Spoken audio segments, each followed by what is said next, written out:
শূন্যপদে নিয়োগের সিদ্ধান্ত হলেও কার্যকর হচ্ছে না, ক্ষুব্ধ বেকাররা। সংবাদ প্রতিনিধি, আগরতলা, ১৩ই মার্চ। রাজ্যের নিয়োগের নামে বেকার ঠকানো হচ্ছে। মন্ত্রিসভায় একের পর এক শূন্যপদে নিয়োগের সিদ্ধান্ত হলেও তা কার্যকর হচ্ছে না। উল্টো রাজ্য সরকারের বিভিন্ন দপ্তরে শূন্যপদ অবলুপ্ত হচ্ছে। এখন নতুন করে বিদ্যাজ্যোতি স্কুলে ১১৮টি কম্পিউটার সায়েন্স পিজিটি শিক্ষক নিয়োগের মন্ত্রিসভার সিদ্ধান্ত প্রকাশ্যে আসতেই বেকারের ক্ষোভ চরমে উঠেছে। এর মূলে কম্পিউটার সায়েন্স শিক্ষক পদের নিয়োগ নীতি। অভিযোগ, রাজ্যের কম্পিউটার সায়েন্স শিক্ষক পদে নিয়োগের ক্ষেত্রে ন্যাশনাল কাউন্সিল ফর টিচার এডুকেশনের নীতিমালা সঠিকভাবে রূপায়ণ হচ্ছে না। এই কারণেই ২০২২ সালেও কম্পিউটার সায়েন্স শিক্ষক পদের ১০টি শূন্যপদ পূরণ হয়নি। যদিও এরপরও গত ২ বছরে রাজ্যে বেকার স্বার্থে নিয়োগনীতি অধরা। মহাকরণ সূত্রে খবর, দেশের সবগুলি কেন্দ্রীয় বিদ্যালয়ে কম্পিউটার সায়েন্স শিক্ষক নিয়োগের ক্ষেত্রে বিএড ডিগ্রির বাধ্যবাধকতা নেই। এক্ষেত্রে শুধুমাত্র B Tech, MCA, MSc IT, M Tech, MSc এবং BSc computer science, BCA, DOEACC এবং বি লেভেল পিজিডিসিএ ডিগ্রি থাকলেই কম্পিউটার সায়েন্স শিক্ষক পদে আবেদন এবং চাকরির সুযোগ পাচ্ছেন বেকার।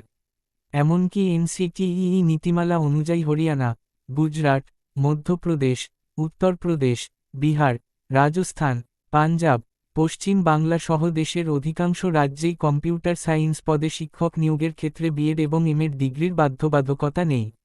শুধুমাত্র কম্পিউটার সায়েন্স বিষয়ে কারিগরি ডিগ্রি থাকলেই বেকারের চাকরি হচ্ছে। অবাক করার বিষয় হল, টিআরবিটির মাধ্যমে কম্পিউটার সায়েন্স পদে শিক্ষক নিয়োগের ক্ষেত্রে আবার বিএড ডিগ্রি বাধ্যতামূলক করে রেখেছে শিক্ষা দপ্তর, যা ভূভারতে ব্যতিক্রম। আর শিক্ষা দপ্তরের এই বেকার বিরোধী সিদ্ধান্তের জন্য এ দফায় ১১৮টি কম্পিউটার সায়েন্স শিক্ষকের শূন্যপদ পূরণ হবে না। অথচ কেন কম্পিউটার সায়েন্স শিক্ষক নিয়োগের ক্ষেত্রে B Tech, MCA, MSc IT, BSc IT, M Tech, MSc এবং BSc computer science, BCA, DOEACC এবং বি লেভেল পিজিডিসিএ ডিগ্রি সাথে বিএড ডিগ্রি বাধ্যতামূলক করে রেখেছে রাজ্য শিক্ষা দপ্তর? এ প্রশ্নেই উত্তর নেই। এর খেসারত দিচ্ছেন রাজ্যের বেকার যুবক যুবতীরা। শুধু তাই নয়, ৩.৫ বছর আগে ১২৫টি বিদ্যাজ্যোতি স্কুলে ১৪০০ জন শিক্ষক কর্মচারী নিয়োগেরও মন্ত্রিসভার সিদ্ধান্ত ছিল।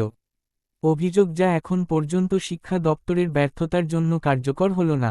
মন্ত্রিসভার সিদ্ধান্ত ছিল, প্রথমে ১২৫টি বিদ্যাজ্যোতি স্কুলে একাডেমিক কাউন্সিলর ১০০ জন, স্পেশাল এডুকেটর ১০০ জন, ফিজিক্যাল এডুকেশন টিচার ১০০ জন, প্রি প্রাইমারি টিচার প্রত্যেকটি স্কুলের জন্য ৩ জন, পিজিটি শিক্ষক শিক্ষিকা যথাক্রমে সোসিওলজি ৭৫ জন, সাইকোলজি ৭৫ জন, জিওগ্রাফি ৭৫ জন, ইকোনমিক্স ৭৫ জন, লাইব্রেরিয়ান ১০০ জন, স্টাফ নার্স, আয়া সহ ১৪০০ জন শিক্ষক কর্মচারী নিয়োগ করা হবে।